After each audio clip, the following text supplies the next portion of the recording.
What is up mga kabuhok? My name is Balbon and welcome back sa ating unboxing series. Meron tayo ngayong helmet na sa ating harapan. Isang Shoei.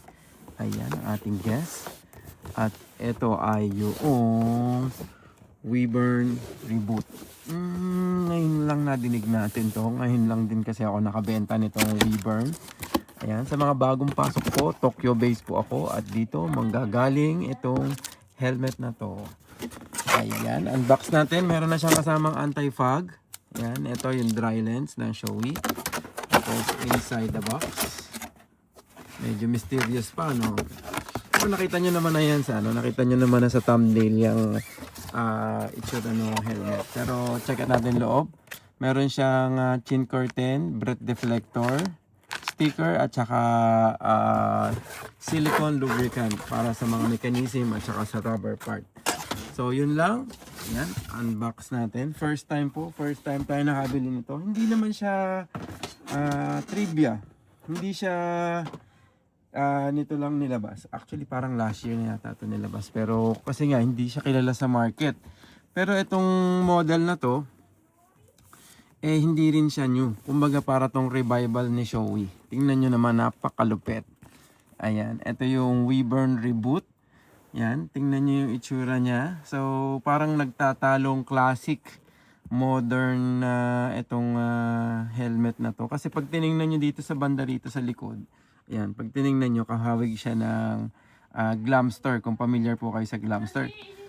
Pero pagdating dito sa harapan, kakaiba yung harapan niya, medyo matulis siya. Yan, matulis yung harapan niya, may ventilation sa harapan. Tingnan nyo lang muna, ayan. So, ito ay isa sa mga paboritong model ng Shoei. Ni-revive lang nila yung Wyvern. Ayan. So, yung harapan, aggressive, matulis. Ayan, pag nakaganyan.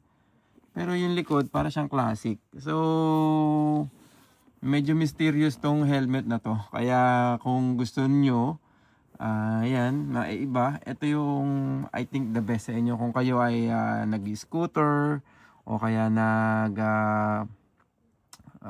cruiser or classic, medyo para sa inyo tong helmet na to. Actually wala naman siyang sinasabi kung saan dapat gamitin, pero dun sa mga nabanggit ko na mga bikes, I think yun yung bagay sa kanya. Ayan, so yung lens po niya ay si WRF2, so pwede yung sa Shoei X15 at saka sa C8, same lang sila. Ayan, oh. Matte finish po ito. Meron tong ano-ano ba yung kulay nito? Ito yung red, merong gold, merong black and white, meron din black and silver. Meron din siyang puti, glass black, glossy black. Glossy black at saka matte black. Ano pa ba yung iba? Hindi ko alam kung meron pang iba. Papakita ko na lang sa inyo. Ayan, yan po yung mga model niya. So, check out natin yung kanyang ventilation dito. Napakaliit lang. Yan, ini-slide lang siya. On-off lang siya. Yan, dalawa po siya. Yan, meron dito. Left and right. Mukhang ito lang yung medyo mahirap sa kanya sa mga naka-gloves. Medyo mahirap kapain.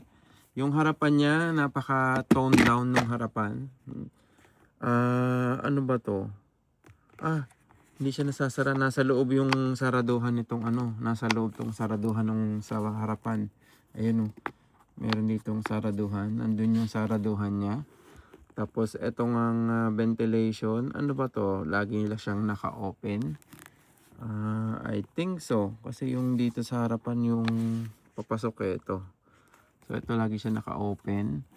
Meron naman siya ditong chin cover. So hindi masyadong maingay. At sa likod naman, meron siyang exhaust. Ayan, may exhaust siya dito sa likod. Ganda nito. Ito yung pinaka-flagship na unang yung unang model ng colorways Ayan. Tapos, check out natin gaano ka bang kabigat at malaman natin. So, ito po ay size large. Ang size large po ay around 1.485 or 1.5 kilograms. So normal lang yung weight niya for size large. Ayan. Pero napakaangas, napaka-neat nung harapan niya. At aggressive yung look. Pag nakasuot sa inyo yan, nakaganyan. So, kakaiba siya. Sa totoo lang, I personally like it. Parang mas gusto ko na to kaysa sa Say 8. Kasi yung Say 8 talagang, alam mo yon yung normal na street helmet. Pero etong isang to medyo may pagka-aggressive na hindi mo maintindihan. So, nice to have this one. Kung maiba naman, ayan.